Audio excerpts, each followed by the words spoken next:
শ্রেণীর বাচ্চারা এগিয়ে আসবে এবং সমাজের মূল স্রোতে মানুষের জন্য কাজ করতে পারবে। কিন্তু না, আমরা শুধু 11 কোটি টাকার ধামসা মাদলের জন্য একটা সরকারকে বারবার ভোট দিচ্ছি, বারবার ভোটে জেতাচ্ছি, আর ওনারা আমাদের ফুটবলের মনে করে একবার এই দিকে লাত মারে আর একবার ওই দিকে লাত মারে। এবার আসছে 26, এই বঞ্চনার বিরুদ্ধে ভোট হবে। কি হবে? তো হবে তো। আমাদের ধামসা মাদল লাগবে, জোরে বলুন লাগবে। পড়াশোনাটা লাগবে কিনা, এডুকেশন চাই। তার একবার সবাই মিলে বলবো, এই আদিবাসীদের পিছিয়ে পড়ার যে চক্রান্ত যে প্রশাসন করছে তাকে জানাই ধিক্কার। এই আদিবাসী বন্ধ হচ্ছে না, বিলম্বে খুলতে হবে। বলি কুইডি মিরুর বাবা এখানে এলেন।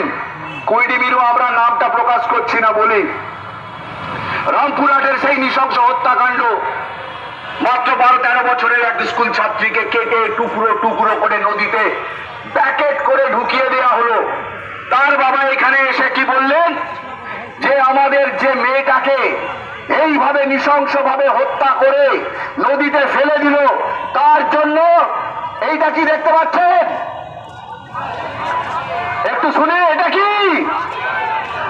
আমরা যতদিন না সেই খুনি ধর্ষক মনোজ পালকে ফাঁসি দিতে পারছি ততদিন আমাদের এই আন্দোলন চলবে। আমরা জানি তলে তলে অনেক চক্রান্ত চলছে, যাকে মনোজ পাল তার চরমতম সাজানা পায়। কিন্তু দিশাম আদিবাসী গাঁওতা, ইউনাইটেড ফোরাম প্রত্যেকে কিন্তু লেগে আছে, তাকে চরমতম জায়গায় আমরা ফাঁসির জায়গায় নিয়ে যাব। আর বাংখান আমাদের যে লবির বাইসি আছে, সেই লবির বাইসির মাঝখান থেকে আদিবাসীরা তার চরম থেকে স্বীকার করবে। দু এক কথা বলতে বলতে অনেকটা কথা দাদারা বলছেন, অনেক সময় লাগছে, তবু বলবো 21-এর ভোটের পর আপনারা জানেন কাকসার জঙ্গল মহলে এক আদিবাসী পাড়াকে পুরো জ্বালিয়ে দেওয়া হলো।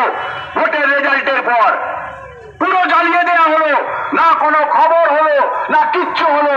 আদিবাসী গ্রাম বলে এই 26 আসছে, আপনারা যদি এখনো সঠিক চিন্তা ভাবনা না করেন, এইখানে কিছু দাদা বসে আছেন যারা সন্দেশখালীর লোক, আজকে বিগত 3-4 বছর তারা সন্দেশখালী যেতে পারছেন না। ভাবলে অবাক হতে হয়, আমরা নিজে ভূমিতে পরবাসী হয়ে বসবাস করছি, অথচ নিজেদের বলি আদিবাসী। আগামী ভোট 26-এ বঞ্চনার ভোট হবে তো? আগামী বিধানসভা ভোটেই বঞ্চনার বিরুদ্ধে ভোট হবে তো? আদিবাসী সমাজকে যদি না দেখা